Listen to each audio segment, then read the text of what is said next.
Please look.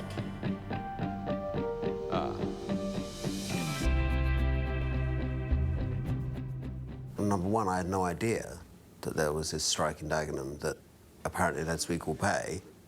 This tiny amount of people had affected not only the British government, but also the biggest manufacturer of cars in the world, which was Ford. Thank God for Stephen Woolley for taking it on board. And, you know, the story about how he came across this story and this fight and these women. I was driving home and listening to Radio 4, and there was a programme called Reunion, and which essentially got together people from important parts of their lives and got them back together again.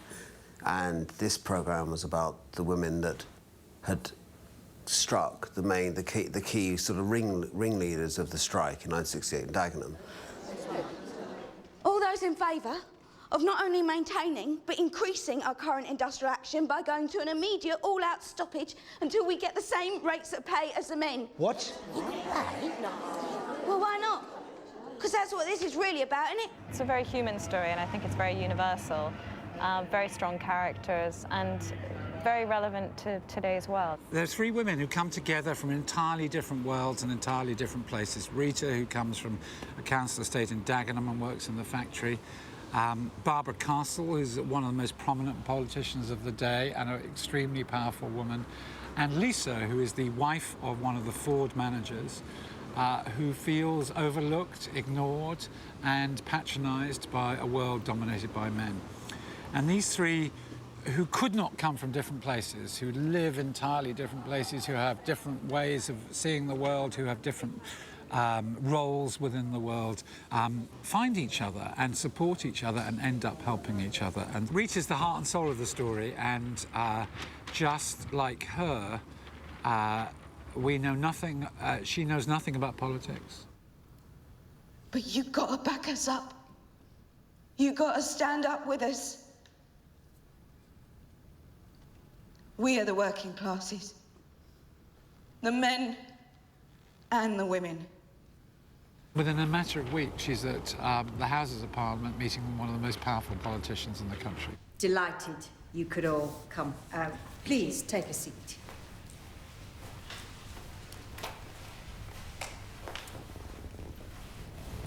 Would you care for a sherry? Be lovely, thank you. When you're playing a real person the way Sally and I and the rest of the girls were playing real people, we were playing nobody knows what those people were actually like. When you're playing Barbara Castle, everybody knows exactly what she's like. Mr. Tooley. Madam Secretary. I wasn't expecting you. But you are meeting with the women.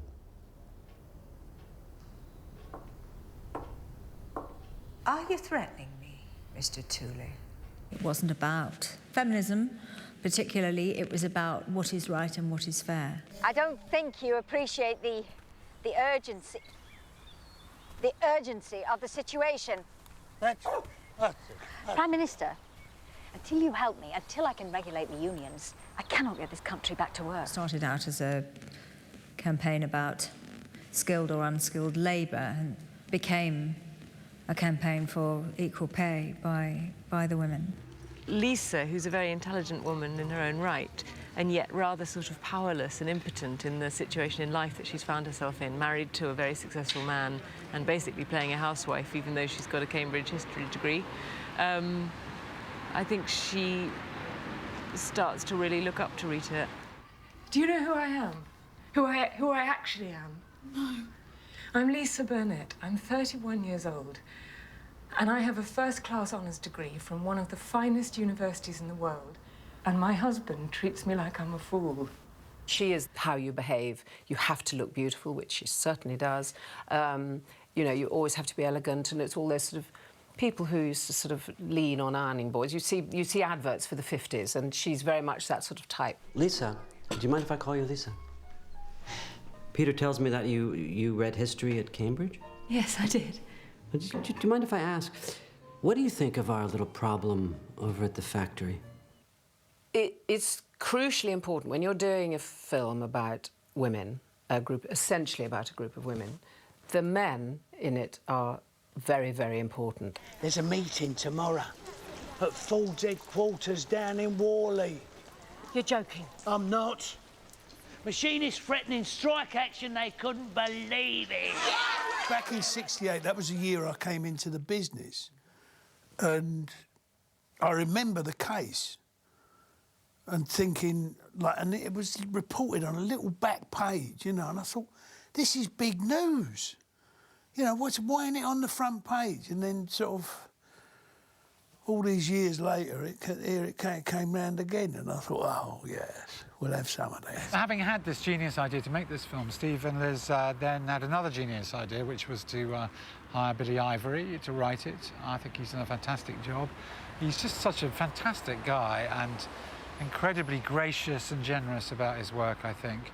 And he's written a terrific script that has dialogue that is as real as I've ever had to shoot. Look, we got to sort this out. No, we have, right? Just... Now, I know you reckon I ain't bothered about the important things. You know, and I bloody well drift along, and I'm more interested in fiddling with motorbikes or making tents out of seat covers, but... You know, I try my best. Yeah, and I've never once raised me hand here.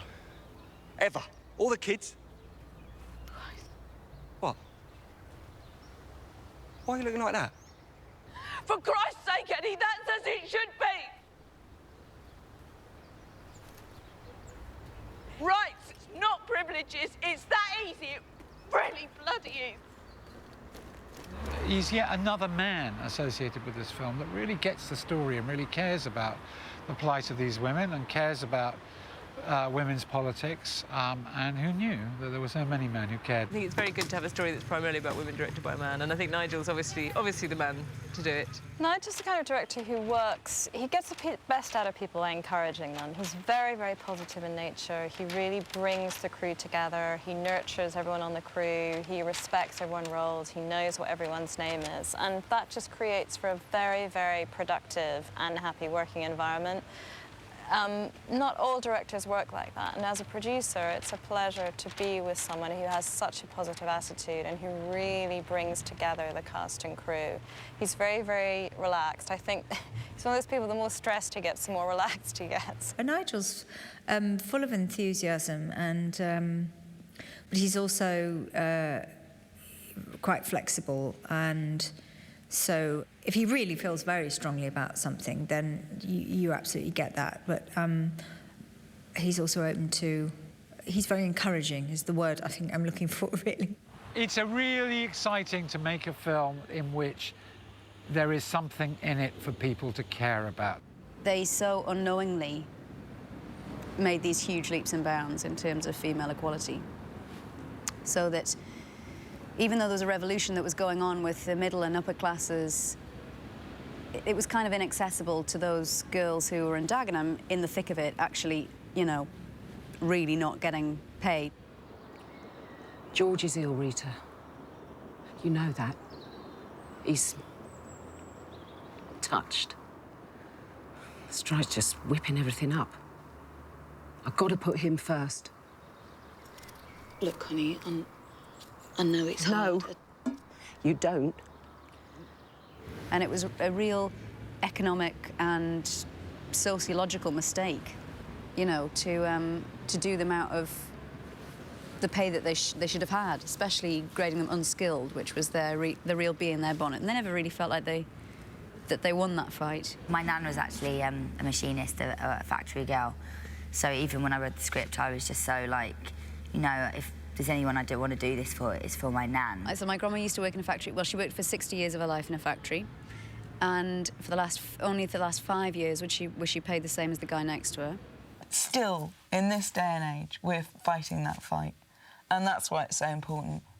Ultimately, it's a story, it's not, hopefully it's not sort of political polemic in a way, it's not preachy, it's just about these women's fight for equal pay and equality and getting acknowledgement of their skill, and that's the fight that Rita leads. This started right there where it mattered and just developed into something. And it did, they made a difference. It worked. Following our talks this afternoon, the 187 machinists will receive an immediate pay rise of 7p an hour, which will put them at 92% of the male rate. You know, there was the Act, the Equal Pay Act, very slowly came into being and is still struggling to actually happen. But nevertheless, who knows where we'd be now were it not for this particular group of women. I suppose that it's a boldness in the women that was born out of real need and a real sense of that what they were doing was right and fair, and then they were vindicated in that. Mr. Tooley, that risk you were talking about, I'm going to have to take it. The movie is definitely going to communicate that there is a sense of empowerment is possible as an individual. Not just whether the boy gets the girl or the girl gets the boy or the goodie kills the baddie or they get the treasure. It's important. And also an amazing film, a heartfelt film that isn't just for women. You know, this is for men and women, and to learn from it's quite an important part of our history. I just thought it was a wonderful story. It sort of had.